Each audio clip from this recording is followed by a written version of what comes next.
इसलिए उस देह से तुलसी का स्पर्श हो रहा हो जब उसके प्राण निकले हो तो निश्चित है कि भगवत प्राप्ति हो जाएगी।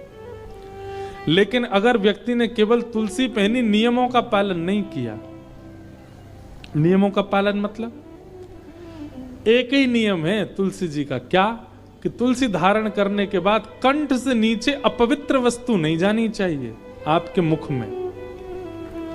अगर आप अपवित्र मांस का भक्षण करते हैं, मदिरा का सेवन करते हैं, तंबाकू खाते हैं, धुआं उड़ाते हैं और तुलसी पहनते हैं,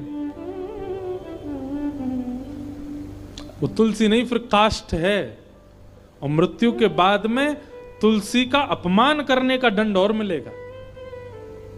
इसलिए एक जगह मुझसे एक व्यक्ति पता क्या बोला, महाराज जी मैं तुलसी पहनता हूं पर मैं कॉलेज में पढ़ता हूं, बच्चों के साथ कभी कभी खाना पीना पड़ता। मैंने कहा हे भाई तू क्यों पहनता है तुलसी? बोले नहीं, जब खाने पीने जाते हैं तुलसी उतार देता हूं। मैंने कहा वाह, उससे क्या होता है? बोले कम से कम कंठ से तुलसी तो नहीं स्पर्श होती। मैंने कहा ये तो वही बात हो गई कि ब्याह में मंगलसूत्र पहना था बहू ने, लेकिन मंगलसूत्र उतारने से ब्याह थोड़ी टूट जाएगा, वो तब भी विवाहिता ही मानी जाएगी। कभी कभी मंगलसूत्र साइड रखने से क्या वो उसका ये समझ लें कि अब उसका ब्याह नहीं है, ब्याह तो हो गया। अब चाहे मंगलसूत्र धारण करे चाहे नहीं, एक बार कंठी अगर गले में पहन ली तो मतलब आप वैष्णव हो। उसके बाद आपकी खान पान की शुद्धता अगर नहीं है, दंड तो मिलेगा।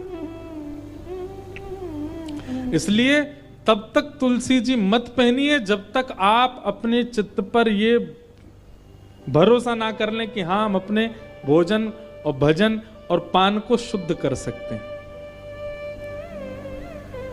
और विशेष रूप से तो मांस सेवन करने वाले और मदिरा पीने वाले, तंबाकू सेवन करने वाले, इन लोगों से तो हमारी प्रार्थना है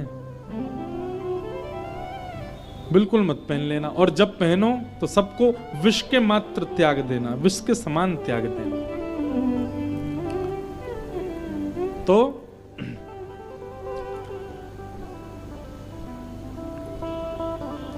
हम जीवन भर कुछ भी करें पर अंतिम क्षण में हमारे मुख से जो शब्द उच्चरित होता है, हमारे चित्त में जो होता है, हमारे मन में जो होता है, उसी से हमारी गति निश्चित होती है।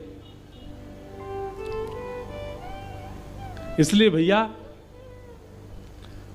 हर दिन ठाकुर जी से एक प्रार्थना करो, क्या कि नाथ जब मेरे प्राण निकलने वाले हो ना, आप मुझको अभी बिल्कुल मत मिलना।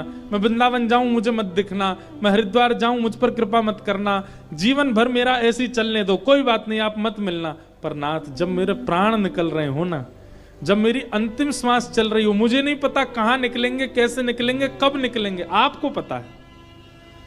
बस मेरी इतनी इच्छा मान लीजिए नाथ कि जब मेरे प्राण निकले ना तब आप मेरे सामने आ जाना। भगवान से और कुछ मत मांगो।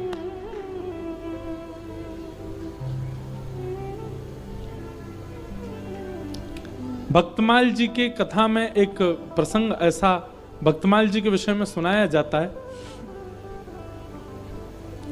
कि अगर अंतिम श्वास निकल रही हो और उस समय भागवत जी, रामचरितमानस या इस प्रकार के वैदिक ग्रंथ या भक्तमाल जी अगर हमारी छाती पर रखी हों,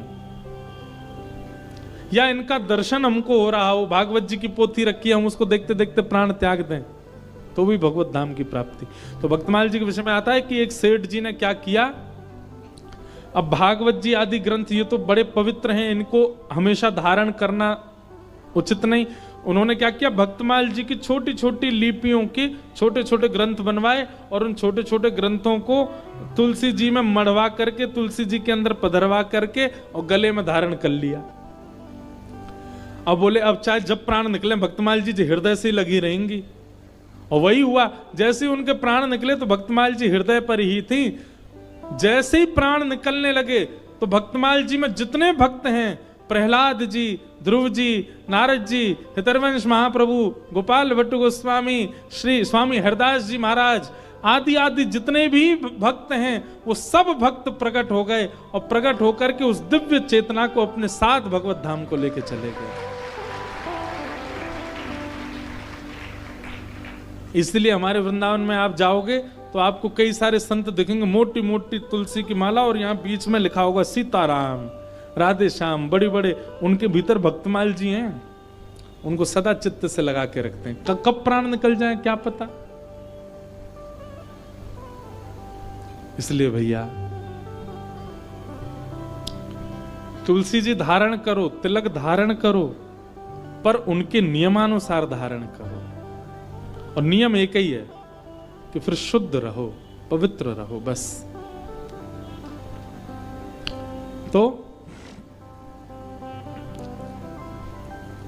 अब कई लोग ये भी बोलते हैं कि महाराज जी कभी कभी हम अपवित्र स्थान पर जाते हैं, शौचाचार निवृत्त होने तब उतार दें। नहीं, वह एक शारीरिक क्रिया है, उसमें आपका कोई दोष नहीं है।